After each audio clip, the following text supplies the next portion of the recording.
Too late, a friend said. Word's already out. Everybody knows you got a man killer on your hands. Man killer, eh? Said Bud. Well, ain't that just fine and dandy? I hung my head in shame. I was no longer Cinders.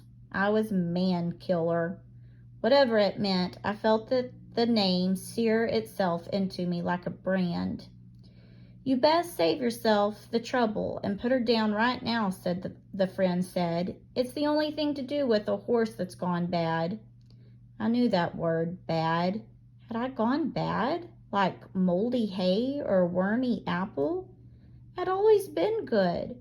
Where was the sweet horse mother had loved? Where was the doll baby that the little ones had strewn with garland? Or the steadfast farm worker?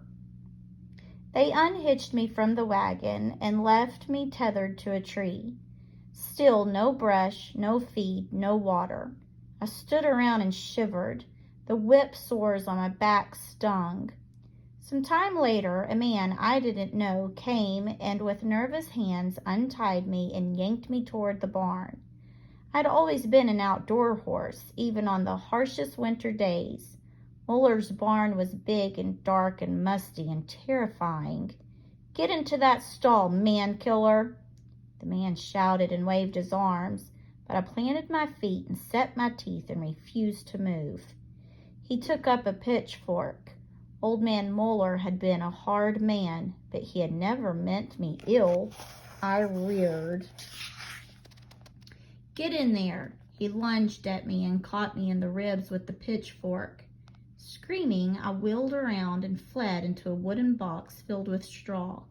He slammed the door shut and walked away. I felt the walls close in on me.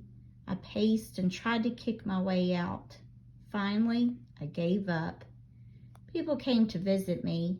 That's the man killer. She's got a murderous gleam in her eye, she does. A little boy poked a sharp stick through the bars. Come and get me, killer, he said. I shrank to the back of the stall. I remained there for days on end. No one tended to my wounds. No one cleaned the stall. I stood in the dirty straw and dung and urine. The only time I saw a human face was when a son came to shove stale hay through the bars or top off the water in the bucket. One night, Bud banged in, smelling of strong spirits and carrying a gun. I had been with him, the gun blasting birds and rabbits in the fields. Trapped in the stall, I was easy prey.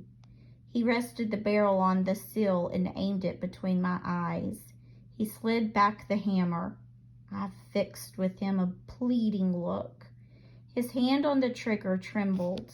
I broke out in a sweat. My chest heaved. I began to wheeze. In the end, he shook his head and lowered the gun. I can't do it, he said. You didn't kill my old man. It was my own fault. I was in such a rush to get the old man out from underfoot, I forced you to trample him. That night, Bud went away and never came back. Junior took care of me now, but there were days when he stayed away. One morning, he arrived with something behind his back. I feared for my life. Then I saw that it was just a halter and a lead rope. When he slid open the door, I stepped forward and dropped my head so he could slip the halter on. Following him out of the barn, I stepped into dazzling sunlight. The sap had risen, the buds had sprouted, the birds were chirping. While I had been locked away in the barn, spring had arrived. Was I going to the paddock now? My heart leaped. I would drink from the pond and graze until my belly ached, and then I would go down on my knees and roll in the sweet prairie flowers. Instead, he led me to a place out beyond the barn, past the old pigsty, to a small fenced-in spot where the Muller family tossed their trash. So I was trash now, was I?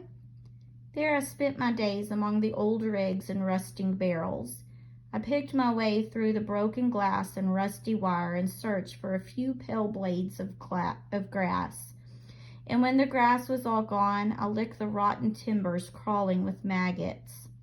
I was dizzy from hunger and thirst. My ribs poked out.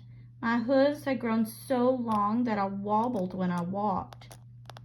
When the stranger showed up one day, my only thought was, another one out to get the man killer, eh? Well, I'll give him something to fear. I reared my hooves, crashing into the fence post until it splintered. Then I tore around, fire flashing in my eyes, steam chuffing from my nostrils and ripping my mane. Come on and get me if you dare. He stood and watched me with calm eyes, arms hanging at his sides.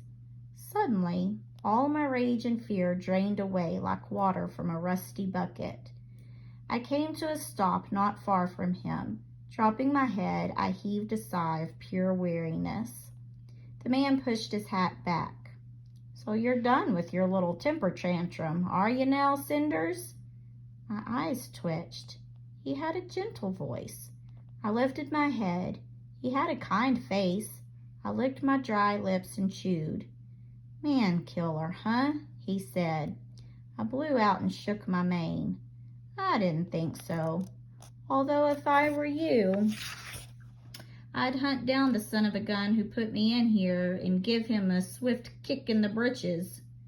I walked up to him. He reached over the rail and stroked my neck. You've had a rough time of it, haven't you, girl? I pushed my nose into his hand and licked the salt off his palm. I'll tell you what, Cinders, he said, offering me the other hand. I don't know you from Adam, and for all I know, you've got a mean streak 1.5 miles wide. But I'm of the opinion that everyone deserves a second chance.